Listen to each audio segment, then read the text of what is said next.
Good morning, everyone. Bon matin à tous. My name is Philip, and I'll be moderating today's press conference. Mon nom est Philippe, et je vais être modérateur pour cette conférence de presse. We're joined by Conservative MPs Michael Cooper and Tamara Jansen, as well as Canadian psychiatrists, geriatricians, and Indigenous leaders to discuss the Senate amendments to Bill C-7 and the dangers that they pose to vulnerable Canadians. On est joint par les députés Cooper et Jansen, ainsi que plusieurs psychiatres, gériatres et des leaders autochtones canadiens pour discuter des amendements pour le projet de loi C-7 et le danger que ça pose pour les Canadiens vulnérables. After a brief statement from each of our speakers, we will turn it over to the phone lines and then the room for questions. Après une courte déclaration de chacun de nos députés et nos spécialistes, on va se tourner vers les questions téléphoniques et ceux provenant de la salle. Je cède la parole à M. Cooper. Mr. Cooper, over to you. Good morning. Michael Cooper, Member of Parliament for St. Albert, Edmonton, and a member of the Justice Committee, which studied Bill C-7. I cannot state in the strongest of terms the degree of recklessness on the part of this government to accept a radical and dangerous Senate amendment that would allow for medical assistance in dying for persons who are suffering solely from a mental illness. This radically expands Canada's medical assistance in dying regime and will with certainty put even more vulnerable Canadians at risk. As Margaret Eaton, the CEO of the Canadian Mental Health Association, stated in a media release imploring members of Parliament to reject the Senate amendment, quote, "What sets mental illness apart from all other types of suffering is that there always remains hope of recovery," end of quote. In other words, it is not possible to predict irremediability when we are talking about mental illness. And that is important because a key criteria, indeed the most important criteria for qualifying for medical assistance in dying, as set out by the Supreme Court of Canada in the Carter decision, is that one must suffer from a grievous and irremediable condition. And yet, when we're talking about mental health, it's not possible to determine. It's not possible to predict whether someone will get better or will recover. And that begs the very frightening question as to how many Canadians suffering from mental illness will prematurely end their lives as a result of this legislation. And yet, the government is moving full steam ahead, so blinded by ideology. The Attorney General, in accepting this radical Senate amendment, has made it clear that when it comes to medical assistance in dying for persons suffering solely from mental illness, it is now a fait accompli. This, despite the fact that there is a complete lack of consensus within the medical community, and despite the fact that there has been no study by Parliament on this drastic change. And to top it off, this government is seeking to ram through Bill C-7, legislation that is now substantively different than the bill that was passed in the fall and sent to the Senate, in a cynical effort to avoid parliamentary scrutiny. This on a matter that literally involves life and death, involving some of the most vulnerable persons in Canadian society. If that isn't the height of recklessness on the part of this government, then frankly, I don't know what is. And it speaks to a total and callous disregard for the rights and well-being of Canadians suffering from mental illness. Thank you. Turn it over now to my colleague, Member of Parliament Tamara Jansen, who has done exemplary work in highlighting the dangers of Bill C-7, legislation that violates international human rights norms. And I want to thank her for her leadership in organizing the esteemed panel of medical professionals and Indigenous leaders who are with us today to lend their voice in opposition to Bill C-7.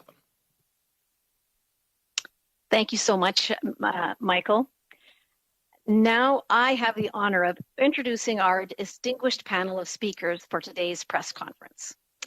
First, we will hear from our Indigenous speakers, beginning with Tyler White, CEO of the Siksika First Nations Health Services and President of the First Nations Health Consortium, among other accolades. Next, we will hear from Dr. Lana Potts. Dr. Potts is a member of the Piikani First Nation family, a physician with specialty in Indigenous health, and is a member of the Racism and Discrimination Working Group for the Federal Medical Regulatory Authorities of Canada. And finally, the Honorable Graydon Nicholas. Graydon was an attorney, judge, and politician, and was the first Indigenous Lieutenant Governor of New Brunswick, and is a member of the Wolastoqiyik Nation. We will then move to our geriatricians, starting with Dr. Catherine Ferrier, geriatric consultant in the Division of Geriatric Medicine of the McGill University of Health Center. Working in the geriatric clinic, Dr. Ferrier sees patients suffering from ailments related to aging, especially cognitive disorders. She has a special interest in assessment of decision-making capacity and has often testified in court for her patients. And then we will hear from Dr. Felix Pajot, a certified geriatrician and a fellow of the McLean Center for Clinical Medical Ethics. Dr. Pajot has participated as an active member on 3 ethics committees in Quebec. And finally, we will hear from our psychiatrists. I'm hoping we're starting with Dr. Bertrand Major from Joliette General Hospital in Quebec, but I'm not sure if he's on the line yet. And closing with Dr. Mayer, a psychiatrist with the Canadian Mental Health Association, president of the Ontario Association for ACT and FACT, and the editor-in-chief, Journal of Ethics in Mental Health. Mr. White, please take it away.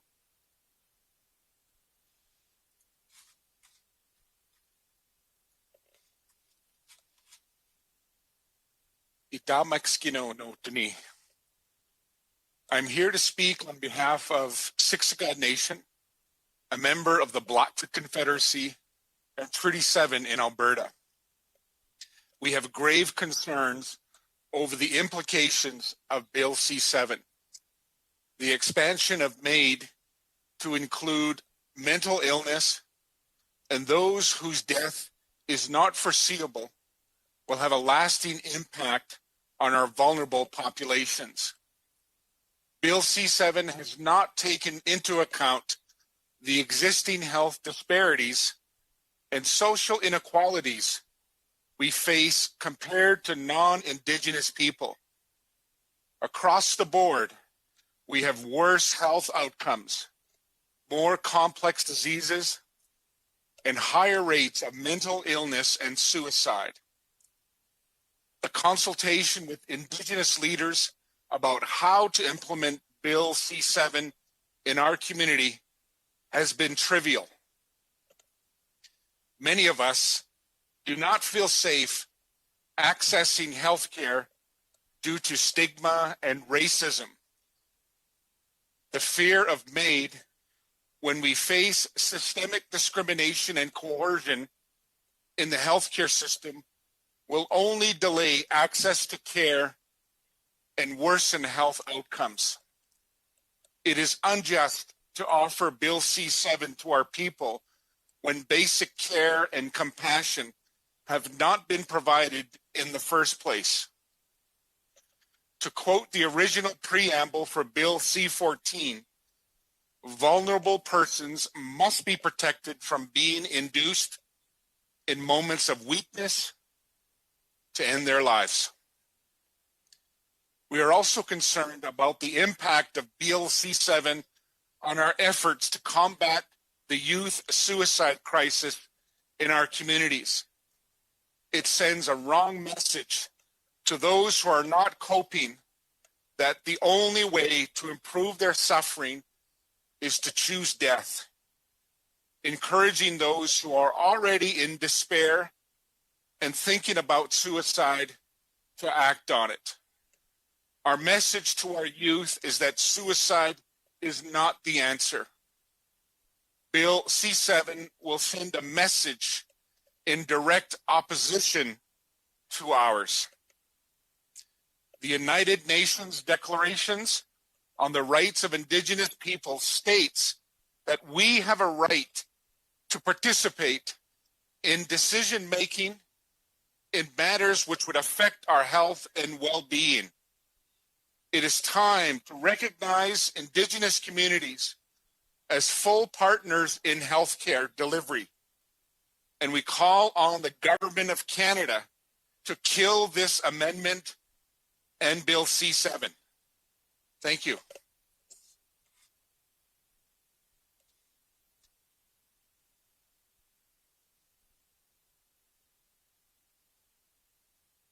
Next, we have Dr. Lana Potts.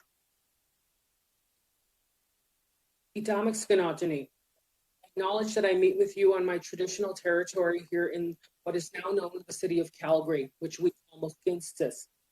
I am a Blackfoot physician from the Piikani Nation and have worked in First Nations health for the last 20 years. And I'm speaking to you from my heart and from my spirit to ask you to kill Bill C-7. I'm concerned about several areas. The first is regarding consultation with First Nations people. First Nations people have our own ways of understanding health that protect our communities. In Blackfoot, we start our life and we acknowledge our spirit connecting to our physical beings. As Naitsitapi, we journey over the years in taking care of our spirit in our community in our own ways. In the Western world, this is known as mental health or physical health. The United Nations Declaration on the Rights of Indigenous People and the 2015 TRC calls to action declare in summary that First Nations people have a minimum standard for their continued livelihood and well-being that needs to be met. In addition to the right to health that is self-governed and self-determined as within our treaty agreements. Our healthcare delivery systems need to be rooted in our medicines and natural laws. The healthcare delivery, which includes medical assistance in dying, needs to be directed by First Nations based on First Nations beliefs and understanding and consultation done by First Nations. This is something that was not done to my understanding and in my surveying within the communities. We need to speak to the people who are going to be affected by this directly. And despite having strong cultural roots, First Nations people have higher rates of mental illness and completed suicide than non-First Nations. And as a medical professional who works primarily with First Nations populations, I can attest that depression and anxiety are two of the most prevalent diagnoses in my practices. The amendment of Bill C-7 can potentially put First Nations people at risk for being unfairly influenced by MAID due to the vulnerabilities that are inherent in the community and the lack of healthcare services they can access. As previously stated by Mr. White, First Nations people have the worst health inequities in Canada compared to non-First Nations. Suicide rates in First Nations communities are 10 to 15 times higher than national Canadian average. In some communities, the leading cause of death is suicide in populations under the age of 18. Life expectancy is already 10 to 15 years below the national Canadian average. In the community where I am from, the average age of death was 48 years of age in the last 10 months. And the cause of the death in all these cases was not an unnatural end, but a lot associated with mental illness and addictions. As First Nations people are burdened with high rates of poverty, chronic disease, and cancer, we need to be aware that we are targeted populations that make us vulnerable on many levels, due to limited access to healthcare, potentially discriminatory healthcare, and lack of priorities for funded healthcare in First Nations. As a physician, each day my role is to do no harm. As doctors, we need to recognize the need for healthcare to support First Nations people. We need to support adequate supports for First Nations health before changing laws that could potentially disproportionately impact First Nations who at this time do not have equitable access to care. If we cannot make access for diagnosis, management, and care, we are not doing just for people who are most vulnerable at this for the amendment of Bill C-7. Thank you. Thank you, Dr. Potts. And now we will have the Honorable Graydon Nicholas. Bill C-7 will have devastating consequences in our Indigenous communities. It is a fundamental threat to our way of life because we believe that life comes from our Creator. Our right to self-determination as Indigenous peoples is guaranteed by the United Nations. We want the mental wellness of our people to be our responsibility. We want to promote life for our people, not death. We want all of our people to experience life to the fullest. Suicide in an Indigenous community is tragic. Our youth must be supported to live full and meaningful lives. The loss of one life is too many. It leaves our communities wounded and forever questioning so many what-ifs. Our objectives are always to prevent any more deaths by suicide. MAID is not a solution for the illnesses experienced by our people. We want to encourage our people to engage with our elders and seek the spiritual guidance that they desperately need. And I enjoyed the comments of my two colleagues as well. Thank you very much. In my language, Waliwan. Thank you. Now we will go to Dr. Catherine Ferrier. I'm a physician with 36 years experience diagnosing, treating, and caring for frail older people, often suffering from Alzheimer's disease and other dementias. I regularly see abused and neglected elderly patients. I often testify in court for abused patients or those whose families are squabbling over powers of attorney and inheritance issues. It's unfortunate that it seems only conservative MPs understand the gravity of the issue that's facing us. It makes it look like a partisan issue when it's not. It's a question of patient care and safety. A few years ago, there was a story in the papers about a patient of mine who lost her freedom and life savings after a power of attorney, later found to be forged, stripped away her rights without anyone speaking to her or questioning the validity of the power of attorney. Her name was Veronica Piela. You can look up the story. If the false document had been a MAID request, it would have been too late. MAID by advance request is promoted mainly by the white, wealthy, worried well. I can understand that no one wants to lose their cognition, but to promote MAID as the solution reflects ignorance of the many ways in which fragile seniors can be manipulated and abused. Ignorance of the isolation in which many people live, of the ageist and ableist biases against seniors in healthcare and in society. MAID by advance request does not promote autonomy. The decision to implement the directive will be made by a third party who may or may not have the patient's interest at heart and who will interpret and impose some previously expressed wish, ignoring the patient's current wishes. Some say that this is the next step after advance directives refusing care. That is false. The right to refuse medical treatment is based on the right to not be touched without one's consent, and treatment without consent is considered assault. It's not a right to have someone else cause your death. This fear-driven desire for death ignores the many positive aspects of aging, positive evolution in family relationships, as roles are reversed and adult children have an opportunity to pay back the care they received from their parents in the early years of their lives. We often see this in our practices. Unfortunately, not all families respond this way. We also see the abuse that I was talking about. The ultimate abuse being to end a parent's life prematurely through MAID. There are so many better things we could be doing if we really valued our elders. We could make it feasible and affordable to care for aging relatives at home. Replace institutional warehouses with creative new housing models that promote both autonomy and community. There are lots of good ideas out there. It's harder and costs more than MAID, but it would give our elders the respect they deserve. Thank you. Thank you so much. And now we will go to Dr. Félix Pajot. Bonjour. D'abord, merci aux journalistes d'être présents pour écouter notre conférence, transmettre notre message. Je suis content que le gouvernement ne semble pas vouloir aller dans la direction de promouvoir l'aide médicale à mourir par directive médicale anticipée, mais au Québec, c'est encore une voie qui est assez populaire.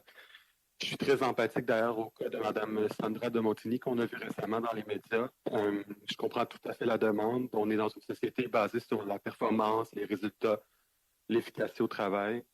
C'est bien quand on veut mesurer la richesse d'un pays ou être compétitif par rapport aux autres économies, mais je ne crois pas que c'est une valeur qu'on doit mettre de l'avant pour évaluer la valeur d'une personne, justement. La charge mentale sur nos femmes au Canada, au Québec est forte. Ce sont des femmes qui sont les principales aidantes, soignantes. Ce sont des femmes fortes au Québec, on le sait. Mais la culpabilité qui peut être associée à cette perte de force, à ne plus être la soignante, à être la principale aidante, peut mener au besoin d'être rassuré par la demande d'aide médicale à mourir. Aussi dans une société où on méprise nos aînés, les gens qui se vivent en situation de handicap, qui ont des maladies mentales. Ça peut sembler une solution à mettre de l'avant. On l'a vu durant la COVID.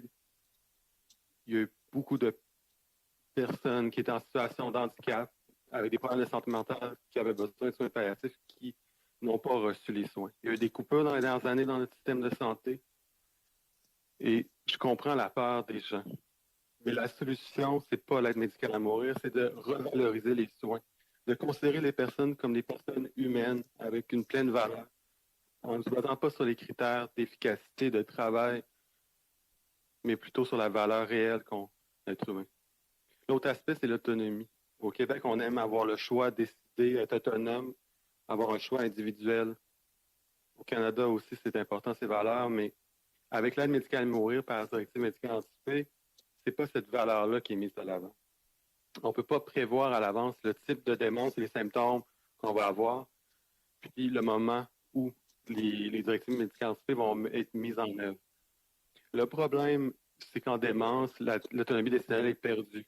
C'est la famille et les médecins alors qui sont obligés de décider pour le patient le moment où on va faire les médicaments à mourir. La culpabilité, bien compliquée, est une des conséquences de cette décision difficile qu'on imposerait aux familles si on permet l'acte de l'aide médicale à mourir. On ne peut pas prévoir parce qu'il y a 4 types environ de patients. En gériatrie, on a un grand type qu'on peut mettre de l'avant. Il y a la démence heureuse, des patients qui vivent très bien les troubles cognitifs, sans problème, sans difficulté, anxiété, dépression, autres symptômes. Aucune souffrance physique ni mentale peut être associée. Il y a bien sûr les symptômes psychologiques et comportementaux de la démence qui peuvent être traitables par une équipe multidisciplinaire spécialisée en gériatrie. Et là, on revient à la case départ. Le patient n'est pas souffrant, il est bien. Donc, on n'aurait pas besoin, même s'il y a une perte d'autonomie fonctionnelle, de faire le médicament à mourir. Le patient est bien. La personne est bien dans sa maladie. C'est certain que ça, parfois, on n'arrive pas à traiter, mais là, les équipes de 2e ligne, 3e ligne spécialisées, il faut financer notre système. La solution, c'est de donner des soins empathiques et suffisants pour traiter ce qui est les troubles de comportement, l'errance, puis redonner la valeur aux gens qui vivent en situation de handicap. C'est vraiment le message que je veux laisser aujourd'hui. Comme on vaccine de plus en plus les gens en CHD pour le COVID, on a réalisé que nos aînés sont importants grâce à la pandémie. Malheureusement, il y a plusieurs effets secondaires, mais un des effets bénéfiques, c'est de réaliser à quel point on tient à nos aînés. Puis en gériatrie, on est prêt, avec nos équipes multidisciplinaires, à les soigner, à s'en occuper. Puis comme je dis, je comprends la vision de Mme de Montigny et de tous ceux qui appuient cette idée. Mais ce qui est important, c'est de revoir le patient comme une personne humaine qu'on peut protéger, qu'on peut soigner, qu'on peut traiter. L'important, c'est que le gouvernement nous donne les moyens de faire notre travail. Merci. Thank you so much. And now I'm hoping that we're going to go to Dr. Bertrand Major, but I can't see him on the line. Je suis présent. M'entendez-vous? Yes, thank you. Je m'appelle Bertrand Major. Je suis un médecin psychiatre Je travaille depuis une trentaine d'années en tant que psychiatre. Je travaille dans un hôpital, un gros hôpital général en périphérie de Montréal. Par ces amendements à la loi C-7, incluant les patients souffrant de troubles mentaux, on veut faire croire que chez nos malades, le désir de mourir est un choix rationnel. Ce n'est pas vrai. Le désir de mourir chez nos patients en santé mentale manifeste un symptôme, et un symptôme très souvent transitoire, surtout si on prend soin de façon compétente du patient. La personne qui se suicide, et les statistiques le confirment, plus souvent qu'autrement, elle n'a pas été prise en charge. Certains patients peuvent, il est vrai, souffrir d'idées suicidaires chroniques. Encore une fois, par un traitement adapté, avec du temps et un espoir renouvelé, les patients s'améliorent et la vie reprend son cours. Les psychiatres connaissent ces problématiques. Nous sommes formés pour aider ces patients. Aider quelqu'un à reprendre goût à la vie, ce n'est pas entraver sa liberté, ni de la discrimination. La vraie discrimination, c'est aider quelqu'un à mourir quand il aurait pu, par un traitement judicieux, vivre encore de nombreuses années, d'une vie maintenant riche de sens. Revivre après avoir souffert, quel cadeau. Cela dit, il est vrai que certains de nos malades sont très atteints par leur pathologie.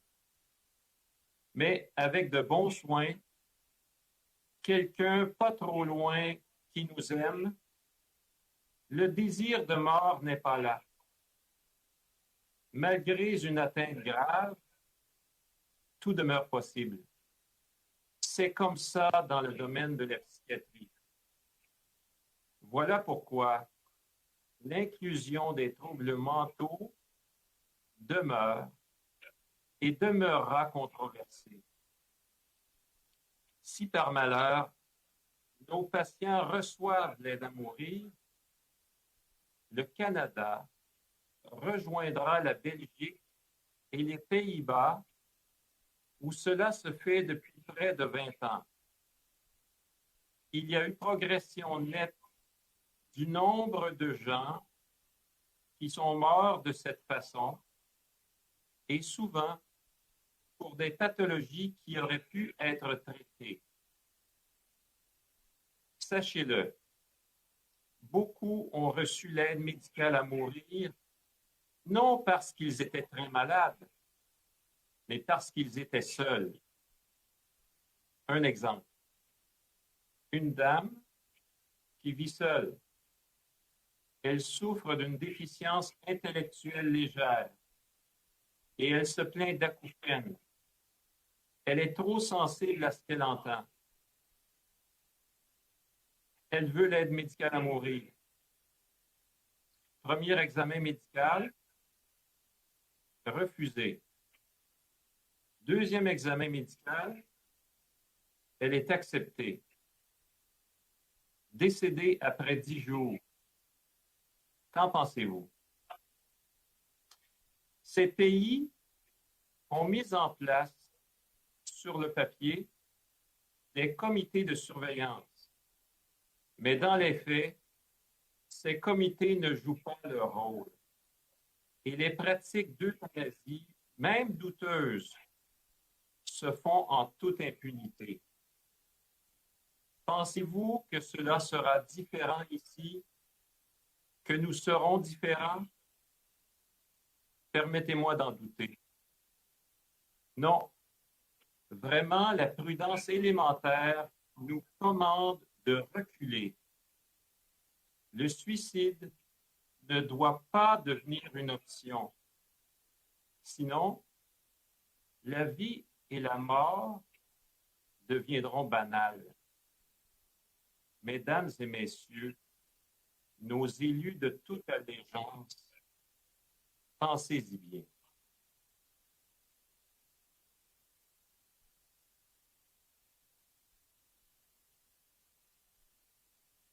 Thank you so much. Not least, we have Dr. John Mayer. Thank you. Suicide on demand must not become the law of the land. Most Canadians are unaware of this artificially pressured push to pass Bill C-7. It's happening under the cover of COVID when Canadians are struggling with a pandemic that has worsened social disparity and pushed many to the depths of hopelessness. This issue does transcend partisan politics. How can any human being in good conscience ignore the loud cries of hundreds of disability organizations, mental health organizations, medical associations, Indigenous peoples, religious organizations, the United Nations, and our citizens who know the wounds inflicted by racism, ageism, and ableism? I'm currently president of the association representing the 80 ACT teams in Ontario who care for the sickest and most vulnerable. As an association, we oppose MAID for mental illness. Offering death to people who are impoverished, undertreated, and suicidal is discriminatory. Suicide is taking steps to cause your own death, whatever the steps. MAID for non-terminal illness is suicide using a sanitized gun in a white coat. Terminal illness means sure death and no hope. Mental illness means no death and sustaining hope. Having just a few months to live is very different than having 60 years to live. Determining whether a particular psychiatric disease is irremediable is impossible. People can take many months or a number of years to recover. What is 100% certain is that this legislation will absolutely cause the deaths of people who would have recovered and lived long lives. Offering suicide because effective treatment is unavailable is indefensible. Inadequate care causes treatable illnesses to appear untreatable. Offering MAID as a solution to the underfunding of mental health care in Canada is sickening hypocrisy. As we speak, 6,000 people in Ontario are waiting up to 5 years to get the specialty care that my team provides. In the meantime, they're in and out of the hospital, getting Band-Aids on deep wounds and not healing. This is systemic stigmatization and discrimination. Clinical relationships are already being profoundly undermined. My patients are saying to me, why try to recover when MAID is coming and I will be able to choose death? When the parents of a young woman asked me if I was going to help their daughter get better or kill her, the moral perversion of all of this couldn't have been clearer to me. Canada offers MAID, but not universal palliative care, disability supports, or mental health care. Do we congratulate ourselves for our compassion in giving people an easier way to die while depriving them of the resources they need to live? Is this what free choice looks like in Canada? Thank you.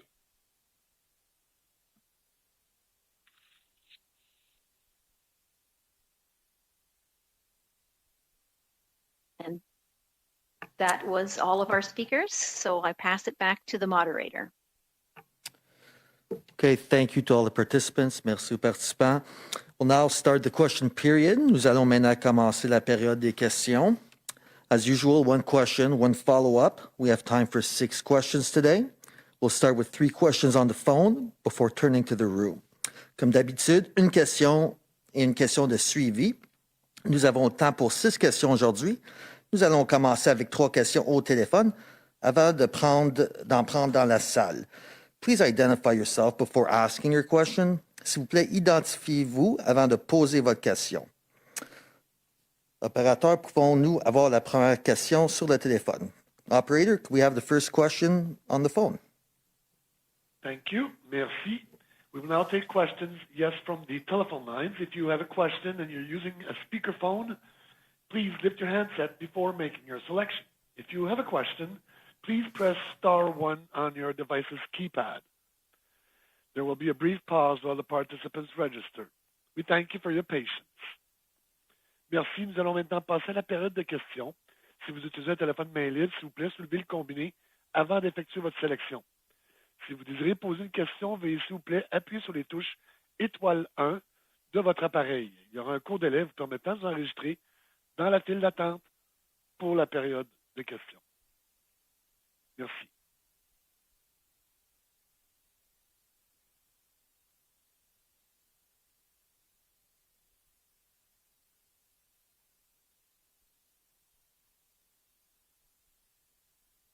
Once again, please press *1 on your telephone keypad if you have a question. De nouveau, faites étoile 1 sur votre appareil pour toute question.